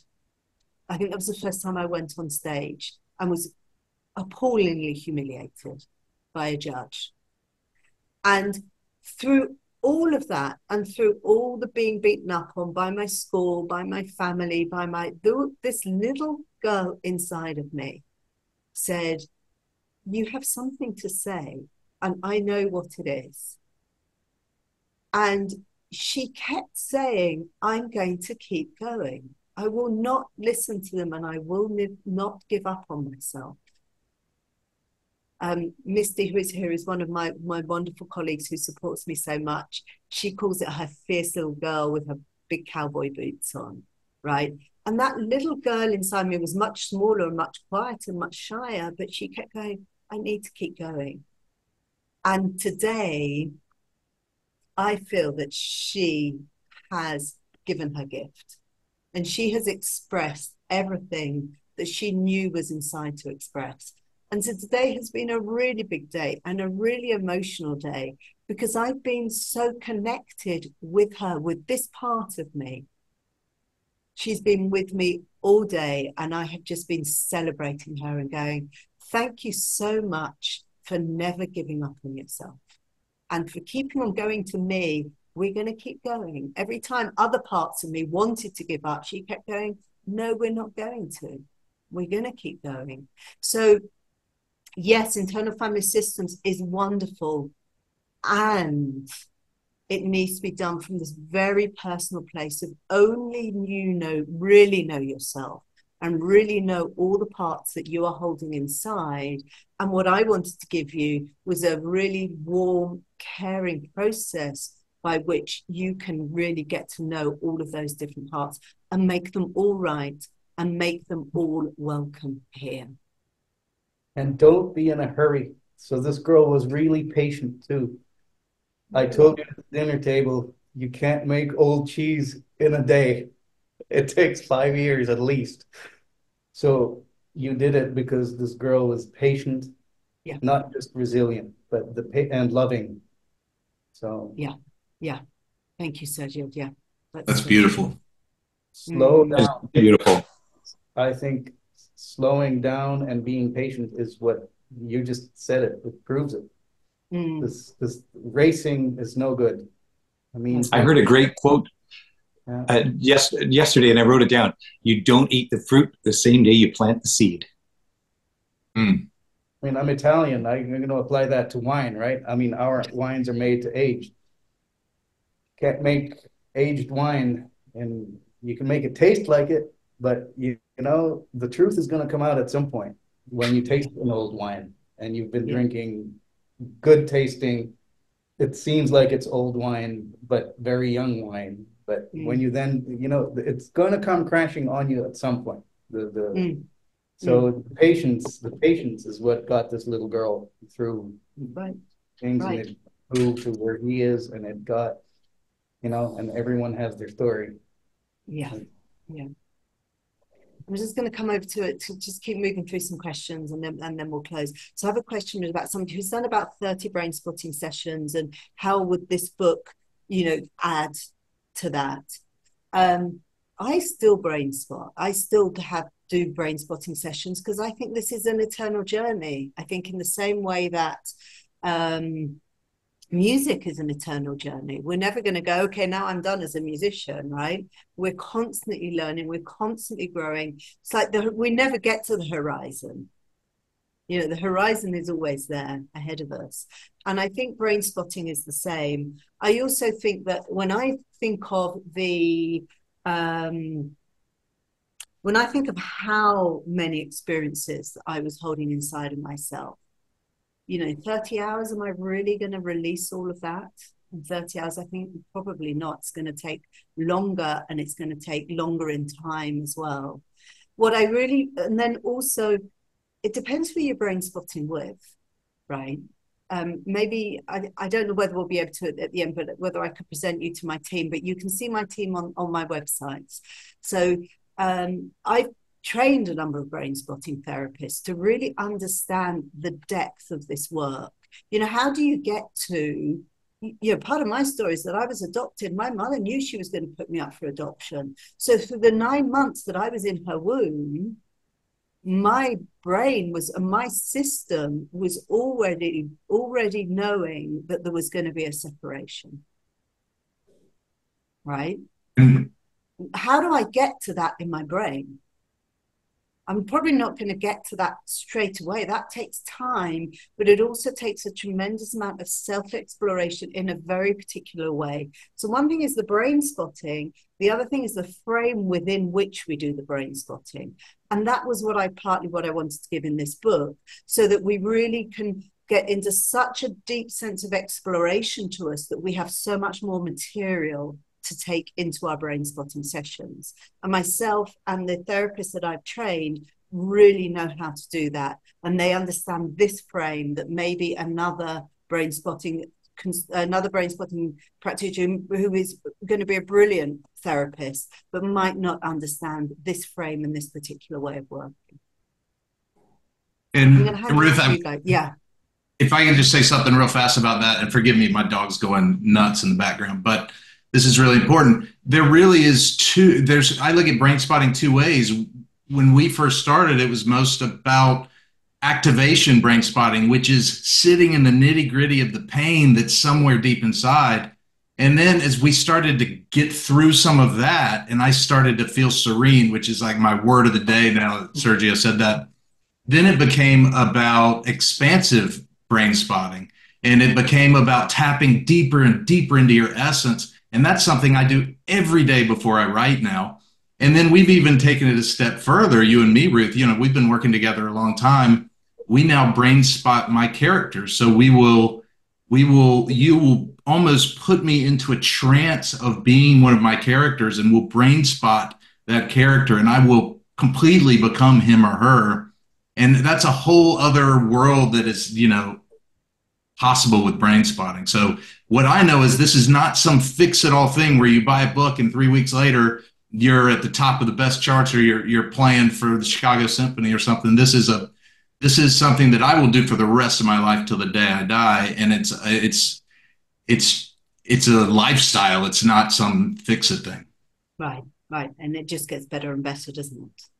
Yes, it does. You don't write to be a bestseller. I mean, I think that, I don't practice so that I can get into the Chicago Symphony. I mean, I'd like to, well, actually I wouldn't, but I mean, but it could be that. I mean, there's so many branches and all. Absolutely. Good point. But let's use the Chicago Symphony for me, or the bestseller for you, or whatever it is, the top of the top in our minds. Again, it's in our minds, but that goal, which is good to have. I mean, if it's your dream, we should dream, right? We're humans. We should dream. And if that's what you want to do, but that goal isn't going to be a result of you doing the work.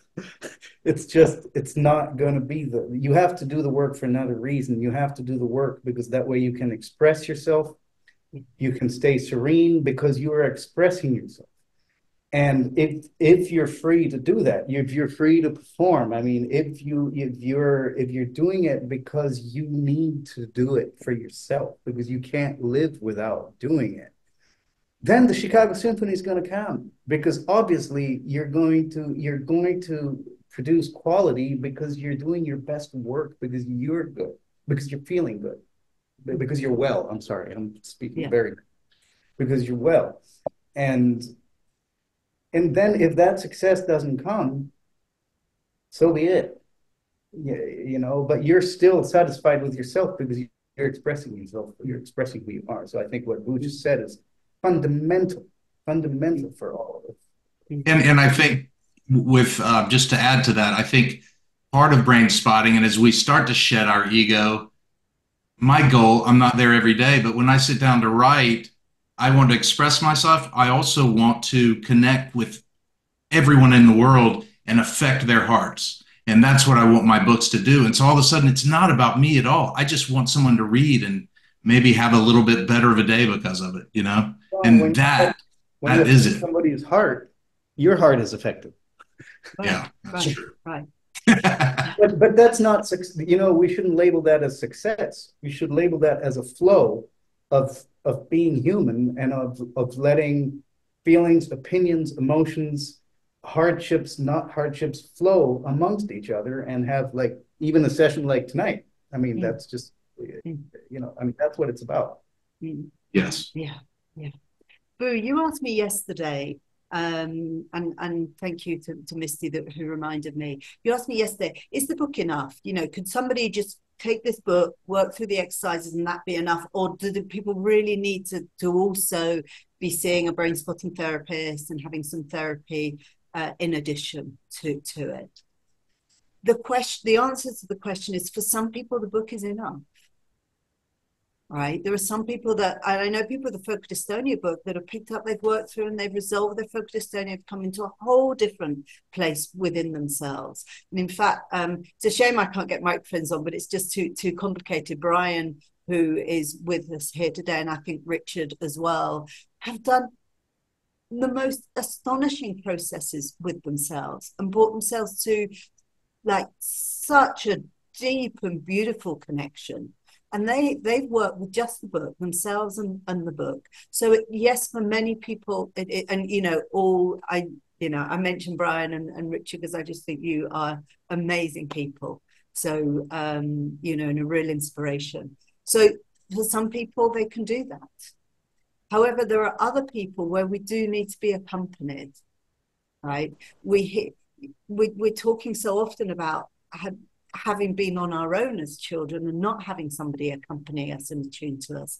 And so having that is sometimes a very important integral part of this process. You might choose that accompaniment to be with a therapist because you notice that you have a really high level of activation and a lot comes through that you're unable to hold and it puts you outside your window of tolerance.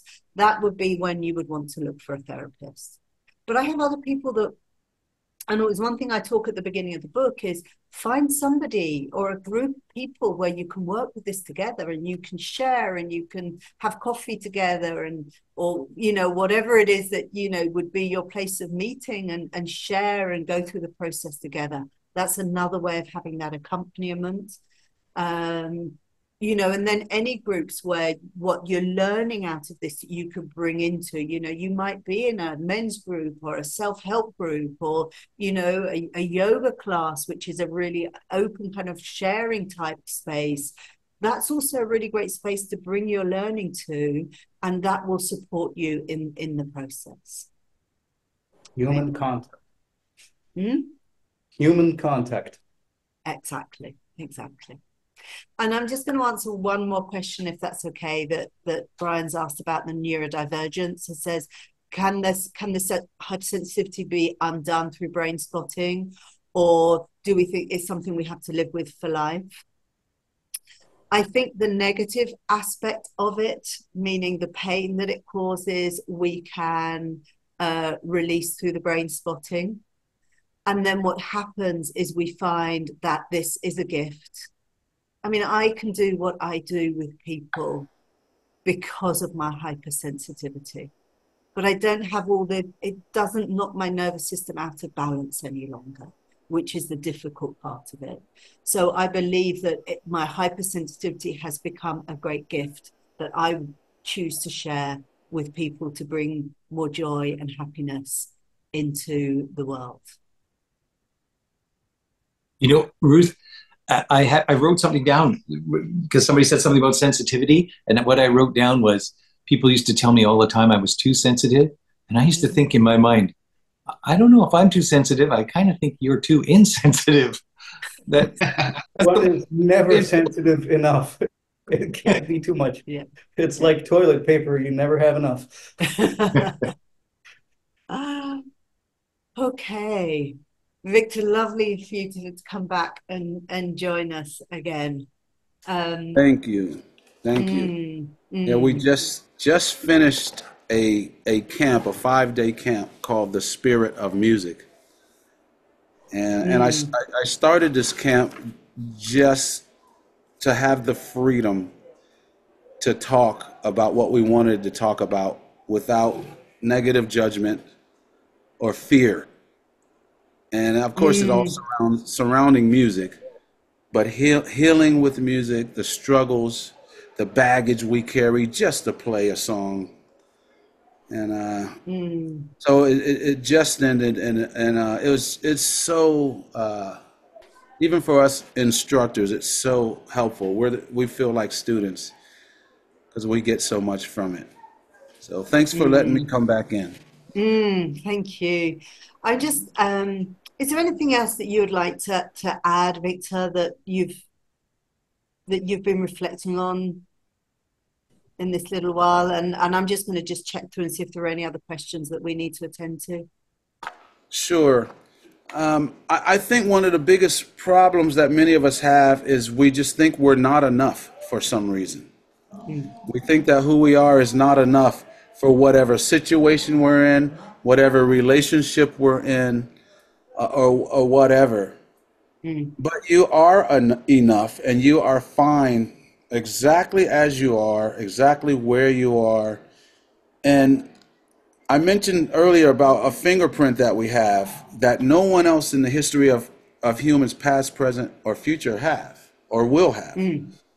So, and probably everyone out there listening and watching are old enough to know how babies are born.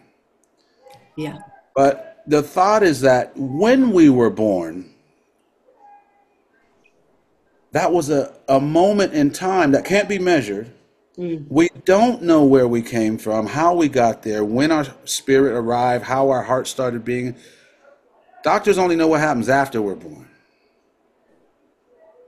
But it takes a whole lot of chance or something for us to be there. But to get to my point is that when you were born, something chose you. Out of all the other choices, you were chosen. And the little science that I know, I think there was maybe a race of some sort to get to the egg, but you won. Right. Which means you've already won the biggest lottery, competition, race, anything you could enter into, you've already won just by being born. And even better than that, you've been given proof that you won by a stamp that no one else has. It's your victory. And the cool thing about it that it took me a long time to realize is that my victory can't be taken away. In other words, it doesn't matter what I do or don't do for the rest of my life. I can veg out on the couch for 100 years. You can't take my victory away. So I'm walking, living, breathing victory. I mean, literally, we all are. Not dependent upon what I do next or what I did. I've already done the most magnificent thing I could do on this planet. I was born. Yeah. The rest is just choice. See, I don't know that insects or some animals, I don't know that all animals or whatever have the same gift of choice that we have as humans. So now that I know that I have this victory, now I'm even given the gift of choice. I get to choose what to do with it. Like, I don't know that a beaver cannot chew down a tree and build a dam. I don't know if a squirrel cannot build a nest. But I do know that a bird, whether it can sing or not, I do know that they're not singing to win a Grammy. They're not doing it, you know. I think they know that they're worthy. They know who they are, and they express it. Sad birds sing too. Sad birds sing too. I love that. I love One that. of my favorites. I got to write that one down. Write that one down. And Yes. I think this is a thought, and I'd love to hear your views on this. I think that maybe our purpose as human beings is to be ourselves, to rejoice being ourselves, but to connect from there to other people being themselves and rejoice other people being themselves. Maybe that's all we're here to do. I mean, maybe that is our purpose. In the same way the beaver will build a dam, maybe, that's what we're here to do, is to be authentic and to celebrate other people's authenticness and connect Sure. from there together. And we can connect many ways. We connect like this through conversation. We connect through our music. That's why we're playing music, not to behave and look at me, look how clever and amazing I am. Right. It's so that we can connect human spirit to human spirit. Maybe. And maybe the purpose of life is to not know anything. Yes. You know, in the same way you can take a great actor, but he can play a character of someone who doesn't know anything, or a villain. And this actor, the better they play the villain in the movie, they get awarded for it. Even though that's not who they really are. Mm-hmm. So it could be that the purpose of life is that we get to forget who we really are and live this drama life. Mm-hmm. Because I believe that who we are on earth does not affect, at least negatively, who we really are from the source. Mm. Because a lot of religions say that God, or whatever you want to call it, made everything. Made everything out of what? If all there was the source. Mm. That means everything was made out of the source, in my view. So that means there can't be anything except the source. Mm. And a great story that I heard, and I'll try to stop talking after this. I was Neil Donald Walsh, who an author, who told this story of the little soul in the sun. And again, I apologize for sounding religious, because I'm not really religious, but I love the stories. And I don't worry about whether they're true or not. That's wasted time. I wasn't there. What's true or not is whether I can use it, whether I resonate with it. Or not. Even when I don't resonate with it, someone else might. So what I don't resonate, I can give away to someone else who might. I learn it all, whether I like it or not. But in the story, these souls were talking to God and telling God what they wanted to be when they were born. Somebody just wrote a good quote, Holly. Yeah, something. It's all the birds sing. I can't see the whole quote, but it sounds like it's going to be. I will read it in a moment. Yeah. Okay. Thank you for that, Holly. These souls were asking what they were asking God, or telling God what they wanted to be when they came to earth. I want to be light. Okay, you're light. I want to be happiness. Okay, you're happiness, or whatever. This one soul comes over and says, I want to be forgiveness. God is stumped.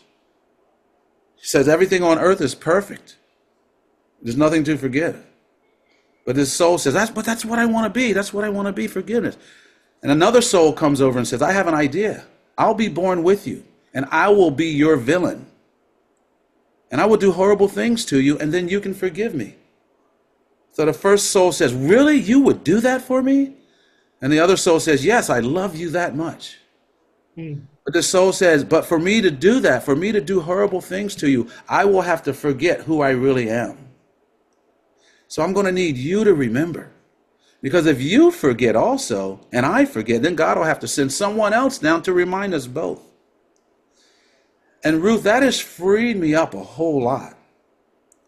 Because now I don't curse my enemies. I don't curse my audience for seeing every mistake. I bless them for it. Because I can't be the good person without the bad person to compare to. I can't grow without the adversity. I can't even jump up without pushing down. So everything is necessary in the earth, on the earth. Everything is necessary, whether we like it or not. Even my shortcomings. And with my dystonia that I mentioned earlier, I know that there's a beautiful rainbow at the end. And this beautiful rainbow will not just be for me. Because I've been vocal about my dystonia, I've had so many people, either publicly or in secret, to tell me that they're struggling with the same thing. I've learned about a lot of Band-Aids that work for dystonia. It'll make it go away for a few months. And I'm interested in hearing that, because even though the Band-Aid is not for me, it might be for someone that I know. So I learn about it. But I know that the cure is there. Ruth, I believe you have it, whether it's the whole thing, you have such a huge part of it. And it's helped me. I'm just lazy that I don't do what you tell me to do every day. But I know whenever, as soon as my psyche or whatever it is says, okay, now it's time, your exercises is going to be a big part of mine and a lot of other people's recovery. And I know that. So thank you. Thank you. Thank you. And I know now I've got other people in these windows that I can research, and I know that they're going to have a piece of my puzzle too. So thank you all. Thanks. This lovely quote was, if all the birds sang the same song, the woods would be very boring. I have to say something very quickly. I've been dying to say this because Please do. Ruth said something to me a while ago that felt like I was hit with an atomic bomb. She said, Craig, how does this sound to you? I was looking for a cure for my troubles. It turned out my trouble was my cure. And I now thank Focal Dystonia with all my heart for coming and visiting me. It is the great teacher. It's the only reason I'm even able to wake up in the morning and go, what's next today? Because I never felt like that before I started to try to heal myself from Focal Dystonia. So thank you, Focal Dystonia, and thank you, Ruth, for that quote. I was looking for a trouble for my cure, and it turns out my cure was my trouble was my cure. Beautiful. Yeah. Well, I truly believe that. I mean, I'm not religious at all either. I'm just a big romantic, and I don't really know what I believe. But looking back, I mean, we're all the age we are, but everything that's happened in my life has sort of been a result of something either really bad or a little bit bad or something that at the moment really upset me. So, there's a lot to think about when, I mean, with you guys with Focal Dystonia, it's a thing. I mean, I don't know, you want to label it as a disease. It's a condition, right, Ruth? But if you apply it, I just love what Craig just said. I mean, if you apply that, I mean, we hear it all the time. We see it on quotes on bumper stickers. There's a reason for anything, blah, blah, blah. You overlook it, but it's so profound, actually. It's such a profound thing if you really stop and think. Because, like Victor was saying, I mean, the really great things that make you feel good or fulfilled or whatever it is, they can't be if the bad guy isn't next to it, or if you've never, I mean, it's pure utopia. I mean, right? I mean, we hear it all the time. Happiness doesn't exist if unhappiness exists. The yin and the yang. I mean, you can take it any way you want, but it is true. It is true, and I think that every one of us could look back at either their entire lives, their careers, their relationships, whatever, the whole lot, and look at how the path went. Ooh, there was a real bump there, but then look what happened. I mean, if you really stop and think, and, oh my God, and then there was a real dip there, but then look where you ended up again. And again, we're just associating that down is bad and up is good. That's wrong too. I mean, you could be in real trouble. I mean, the cat that climbs the tree is in trouble. They're not happy up there. They want to get back down. They want to get back down, and they freak out because they got up there and they don't know how to get down, right? I mean, there's something to be said about even the label, white is good, black is bad, right? But up is good and down is bad. Says who? Paradise for the religious people is up, and hell is down. What's up with that? I mean, it's all, so there's always this thing in the mind, I think, and I'm not the expert, but it's this comparison that is constantly going. And in a way it's good, but the fine line of where it turns bad and poisons us it's a real fine line, Yeah. You know what I heard when you said comparison? Comparison is the thief of joy. And I completely believe that. Yes. I no longer compare myself to anyone. I don't want to. Yeah. That's all I did. Well, because what people say about you is none of your business. Unless, I mean, this is Leonard Bernstein's words. It's none of your business unless you listen to them. And of course, there's things that you do want to hear, but it's none of their business unless you let it be your business. I mean, it's none of your business unless you let it. And you have a choice. Victor was talking about the choice. You have a choice of what to let in and what to let flow. You let in only what really enhances you and what grows you and what keeps your flow going. If it stops the flow, let it flow and out. And what I think what I wanted, one of the things I wanted to do with both books, but particularly with this book, was to enable you to know how to do that, because that's easily said. But if my body and my deep brain is holding an alert that when somebody says this, then that is such a deep personal attack on my personal integrity because of things that happened probably when we were very young. Our adult brain isn't able to get involved with that. So what happens is it gets stuck, and then it repeats and it repeats. And every time a certain set of circumstances happen, that repeats again. And so it's not able just to flow through. And, right. And so a lot of the exercise I'm giving the book is so that we can recognize the things that have got stuck.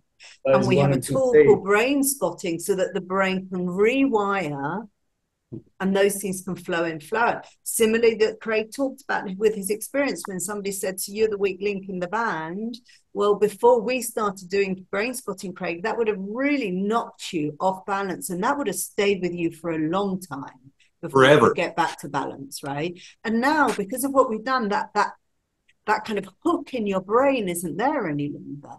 So this guy said that, and it just flowed right on past, because that was to do with him, not to do with you, right? It's that serenity I'm talking about. That's where you come in, Ruth. You know, I mean, removing that hook is what not everyone is capable of. Actually, very few are without some kind of help. Yes. Some might get lucky. I mean, some might have, I don't know, the will, but that's where you come in. I mean, that's where this book and this way of, Brainspotting as a thing. Yeah. Because if you are serene, he would never think for 2 seconds that he's the weak link in the bank. He would never have thought it. He never will. Right. But obviously we're human and we do. Yeah. And that's where your work is so important. Yeah. You know. Yeah. And what I wanted to do, because somebody did ask what's the difference between the two books, what I wanted to give in this book, in the first book, we have this, we go into this being really able to connect deeply into self and then be able to observe. It's kind of the fourth stage in the previous book for those who have read it. And then we're able to observe, so where am I not, where am I adapting myself in life? And I basically got that part and put it under a magnifying glass and have gone into a real lot of detail of how we can come into so much self-awareness of the ways that we knot ourselves up. And then exercises of how to let go of that, down to real subtle details of probably things that you wouldn't even notice because they've become really normalized in yourself. And then how to become aware of all of that, how to release that and let that go, and to come so much more into this place of essence that Victor's talking about, that you're talking about, Sergio, that Craig talks about, where we can just be in this place of serenity, where I can be present with things that are upsetting and things that are beautiful, and not judge and not get in tension and in conflict, but I can just be with it, and I'm still at peace in myself. So is there anything else that you'd like to just add in here? Well, I mentioned earlier, and I didn't get to expand on it the way I wanted to, but that idea that we're all spiritual beings taking on a human form for a moment, and Victor touched on it just a minute ago. And so into 3 years of Brainspotting every day, Victor, I have done the work, and probably because I'm so focused on beating it almost to a point, and that's probably why I got Focal Dystonia in the first place, is I'm getting so wanting to fix it. But what I have found, I am getting taste. Victor, I think you missed this part. Just a few weeks ago, I've had Focal Dystonia since 2001. Just a few weeks ago, I've started to climb out of it over the past year, but a few weeks ago, I sat down not as a performer, not as someone who wanted to show what I could do, but just as a student and a curious being, just relearning the banjo and having fun. And what I found in the course of this, our brain spotting, Ruth, is that we are not our thinking mind. That's just a small part of who we are. We have this glowing presence about us that we call the essence in this term. And when our essence plays, I almost look at it like that movie Pandora, where these guys step into these larger robotic things. We are a spiritual self climbing into these bags of flesh. And at some point, I started letting the inner child and this bag of flesh start steering. But what I'm starting to see is I start to play like I never have before, like in a very easy state where there's no trying, is I sense that it's just this essence playing and I'm back in control. And the me that's not the thinking brain, but the me that is absolutely just a infinite molecules connected to the other molecules that spread out into the universe. And it's almost, I'm just seeing it. And like I was saying, I can turn it on and turn it off more and more. I can start to just shed the thinking that makes me, oh God, I'm not as good as this person, or I better write really well today because I have a deadline in 2 weeks. And God, what did I say to my son? I should have done something better. I let all that go. And what ends up here is this being of love. And when we connect with others and we all connect with these beings of love, that's the beauty of the world. And that's where we find our perfect flow. And like I said, I'm not there every time, but I know when it's there, and I've been all over it lately, getting beautiful tastes of it. Thank you to Ruth for that. Thank you, Boo. So I'm actually going to reach for the first book, because I would like just to read a poem from here, just as a way of closing for today. So this is a poem by Rumi, the Sufi poet. And he says, it's called The Guest House. This being human is a guest house. Every morning, a new arrival, a joy, a depression, a meanness. Some momentary awareness comes as an unexpected visitor. Welcome and entertain them all, even if they are a crowd of sorrows who violently sweep your house empty of its furniture. Still, treat each guest honorably. He may be clearing you out for some new delight. The dark thought, the shame, the malice. Meet them at the door laughing and invite them in. Be grateful for whoever comes, because each has been sent as a guide from beyond. Beautiful. Yeah.